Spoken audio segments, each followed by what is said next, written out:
Hi children, இன்றைக்கி நாம் 12th standard English book எக்ஸசைஸில் யூனிட் 3ல் இருக்கிற டாஸ்க் 2ல் இருக்கிற பேஜ் நம்பர் 78ல் இருக்கிற ஜியிலிருந்து என் வரைக்கும் உள்ள exercises passive to active voice அதை நம்ம பார்க்க போகிறோம்.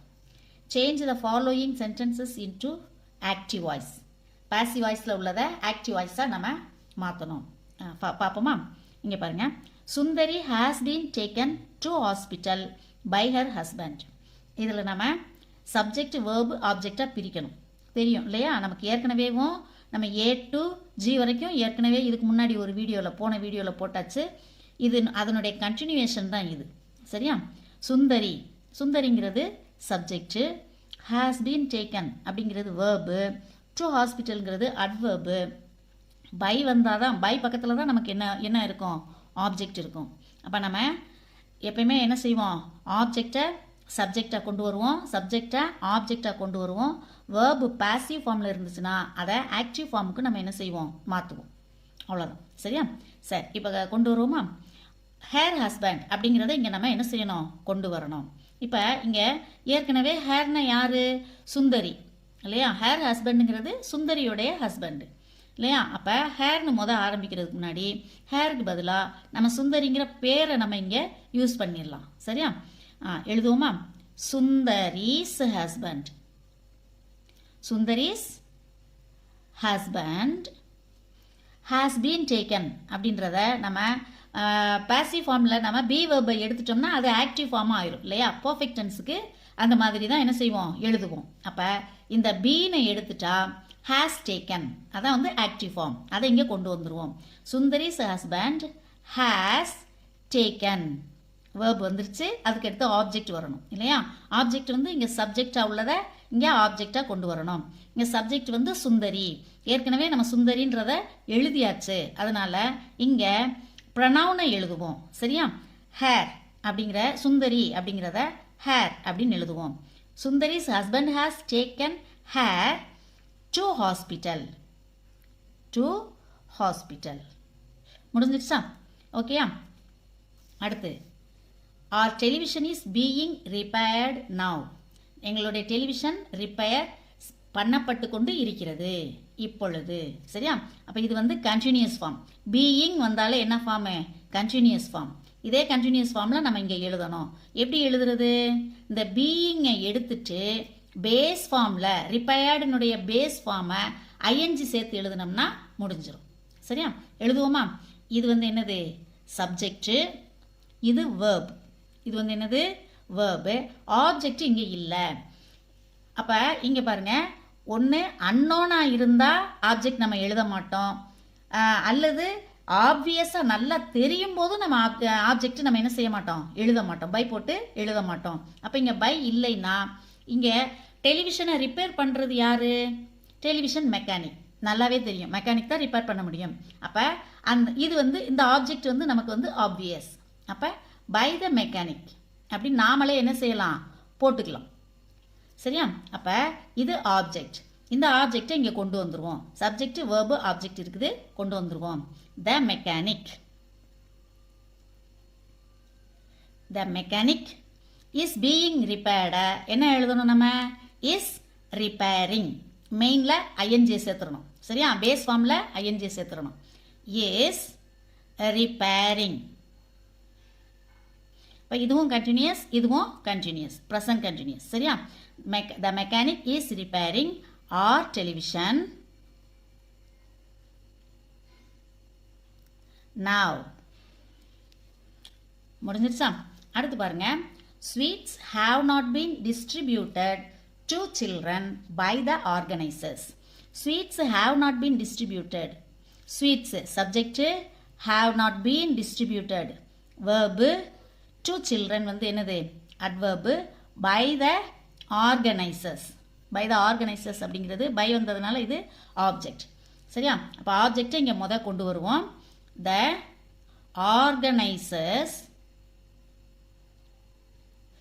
have not been, இதில் இருக்கிற அந்த பீனை எடுத்துட்டோம்னா ஆக்டிவ் ஃபார்ம் ஆயிரும். have not distributed. எதை டிஸ்ட்ரிபியூட் பண்ணுறாங்க? நாட் டிஸ்ட்ரிபியூட்டட் பண்ணலை இல்லையா, ஸ்வீட்ஸு, நாட் டிஸ்ட்ரிபியூட்டட் ஸ்வீட்ஸு. மீதி உள்ளது டு சில்ட்ரன். ஈஸியாக இருக்கா? அடுத்தது பாருங்க, prizes were being given by the chief guest. Prizes வந்து subject, were being given verb, by the chief கெஸ்ட்டுங்கிறது என்னது, ஆப்ஜெக்ட். அப்போ சப்ஜெக்ட் வேர்பு ஆப்ஜெக்ட் இருக்கு, சப்ஜெக்ட் இங்கே கொண்டு வந்துடுவோம். The chief guest, were being given, இது வந்து கண்டினியூஸ் ஃபார்ம் இல்லையா. அப்போ இதில் இருக்க பேஸ் ஃபார்மோட ஐஎன்ஜியை சேர்த்துடணும். பீயிங் அடிச்சுட்டு பேஸ் ஃபார்மோட ஐஎன்ஜியை சேர்த்துடணும். அடுத்து இதை இங்கே கொண்டு வரும்போது இது சிங்குலருங்கிறதுனால வேருடைய சிங்குலர் வந்து என்னது, வாஸ் இல்லையா. The chief guest was giving. கிவன்கிறத என்னவா மாற்றிடணும், கிவிங், ஐஎன்ஜி ஃபார்ம்ஸ், ஐஎன்ஜி சேர்த்து எழுதிடணும். Was giving prizes. Got it? அடுத்தது பாருங்க, nobody has been seen in the library this week. nobody subject, has been seen verb, in the libraryங்கிறது adverb, adverb of place, adverb of time என்ன செஞ்சிருக்காங்க, கொடுத்துருக்காங்க. இங்கேயும் என்ன இல்லை, ஆப்ஜெக்ட் இல்லை. அப்போ நம்ம இங்கே ஆப்ஜெக்ட் நம்ம எழுதணும் இல்லையா, சப்ஜெக்டாக எழுதணும். அப்போ ஆப்ஜெக்ட் வேணும் இல்லையா. யாருமே என்ன செய்யலை, பார்க்கலை இல்லையா, யாரையுமே, நோபடி யாரையுமே என்ன செய்யலை, பார்க்கல. யார் பார்க்கல, நான் பார்க்காம இருந்திருக்கலாம், அவங்க பார்க்காம இருந்திருக்கலாம், அல்லது அவள் பார்க்காம இருந்திருக்கலாம். யாரோ ஒரு ஆப்ஜெக்டை நம்ம என்ன செய்யணும், போடணும். அப்போ பை மீ அப்படின்னு போட்டோம்னா, பை மீ போடலாம், அல்லது பை அஸ், எங்களால் பார்க்க முடியலை அப்படின்னு நம்ம போடலாம். சரியா, பை மீங்கிறத நம்ம ஆப்ஜெக்டை வச்சுக்கலாம். சரியா, இப்போ ஆப்ஜெக்ட் இருக்குது. அப்போ நம்ம சப்ஜெக்டை எழுதும்போது மீ வந்து என்னவாகும், ஐ. அப்போ ஐ வந்தால் இதை நம்ம என்ன செய்யணும், ஆக்டிவ் ஃபார்மில் மாற்றணும்னா என்ன செய்யணும், பீன் அடிச்சிட்டா போதும், ஆக்டிவ் ஃபார்மாக ஆகிடும். அடுத்து ஐ வந்தால் ஹேஸ் வராது, என்ன வரும், ஹாவ். I have seen. அடுத்து வேர்புக்கு அடுத்து சப்ஜெக்ட் இங்கே ஆப்ஜெக்டாக கொண்டு வரணும். அப்போ ஐ ஹாவ் சீன் நோபடி, நான் யாரையுமே என்ன செய்யலை, பார்க்கல. In the library this week. Finished, முடிஞ்சிருச்சா. இன்னொரு வகையிலையும் இதை எழுதலாம். எப்படி எழுதலாம் அப்படின்னா, ஐ ஹாவ் நாட் சீன் அப்படின்னு நம்ம என்ன செய்யலாம், போடலாம். ஐ ஹாவ், ஏன்னா நோபடின்றது நெகட்டிவ் சென்டென்ஸ் தானே, அதனால் ஐ ஹாவ் நாட் சீன். நோபடிங்கிறதுக்கு பதில் எனிபடி அப்படின்னு எழுதலாம். சரியா, நோ இங்கே வந்துருச்சு, அதனால் இங்கே anybody. I have not seen anybody in the library this week அப்படின்னு என்ன செய்யலாம், நம்ம எழுதலாம். Okay, got it. Next, nobody would have known the truth if you had not disclosed it.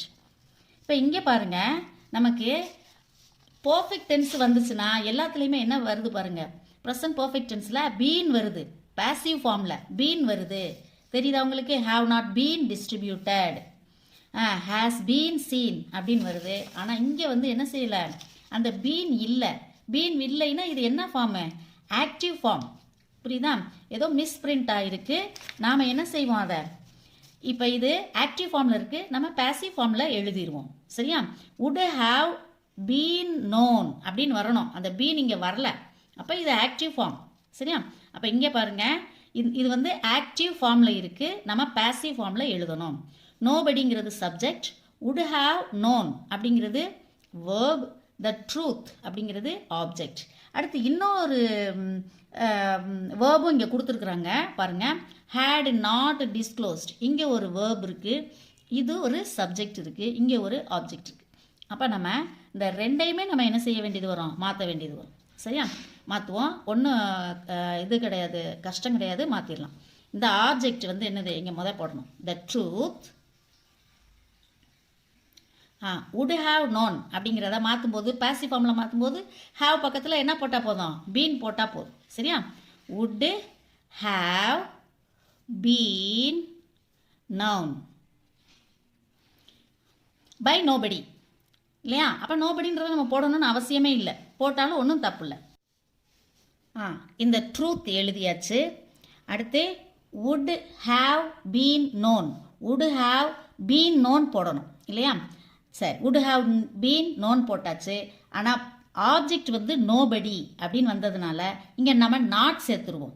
சரியா? அப்போ would not have been known. truth would not have been known. நம்ம இங்கே nobody போட வேண்டிய அவசியம் இல்லை, ஏன்னா அது வந்து அன்இம்பார்ட்டன்ட் இல்லையா? சரி, if அடுத்து வந்து என்னது? if இங்கே வந்து இந்த இதில் பாருங்கள், சப்ஜெக்ட் வேர்ப் ஆப்ஜெக்டில் இட், இந்த இட்ன்ற ஆப்ஜெக்டை இங்கே கொண்டு வந்துடலாம். if it had not disclosed, had not been disclosed, had not been disclosed இல்லையா? பீன் மட்டும்தான் நம்ம இங்கே என்ன செய்யணும், சேர்க்க வேண்டியது இருக்கு இல்லையா? அடுத்து பை யூ அகெயின் பாருங்க, the truth would have knownங்கிறத would have been known அப்படின்னு எழுதணும். would have been known எழுதணும். இங்கே நாட் ஏன் சேர்த்துருக்குறோம்னா நோபடின்னு வந்ததுனால இங்கே நம்ம நாட் சேர்த்துருக்குறோம். சரியா? அப்போ the truth would not have been known, இங்கே நாட் சேர்த்ததுனால இங்கே நோபடி நம்ம சேர்க்கலை. if it had not been disclosed by you. Okay, அடுத்து பாருங்க, நெக்ஸ்ட் you are advised. பாருங்க, you are advised to help the poor and needy. இது வந்து என்ன sentence? Imperative sentence. you are advised to அப்படின்னு வந்தால் அது என்ன சென்டென்ஸு? Imperative sentence. இது எழுதுறது ரொம்ப ஈஸி இல்லையா? என்ன எழுதணும்? அப்படியே வேர்பில் தொடங்கி எழுதிட வேண்டியதான். help the poor and needy. finished. முடிஞ்சிருச்சா? அடுத்தது பாருங்க, you are requested to make a cup of tea for the guest. இதில் பார்த்தீங்கன்னா you are requested to அப்படிங்கிறது வந்து என்னது? இம்பரேட்டிவ் இல்லையா? ஆமாம், ரிக்வெஸ்ட் பண்ணுறது. ரிக்வெஸ்ட் எப்படி நம்ம பண்ணுவோம்? நம்ம ப்ளீஸ் போடுவோம். you are requested to அப்படிங்கிறதுக்கு பதிலாக ப்ளீஸ் அப்படின்னு போட்டு மேக் அ, மீதி உள்ளதை அப்படியே எழுதிட வேண்டியதான். Make a cup of tea for the guest. Okay, got it? புரிஞ்சிருச்சா?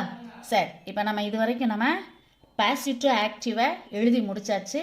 Next நம்ம அடுத்த ஒரு புது எக்ஸசைஸோடு நாம் சந்திக்கலாம். தேங்க்யூ.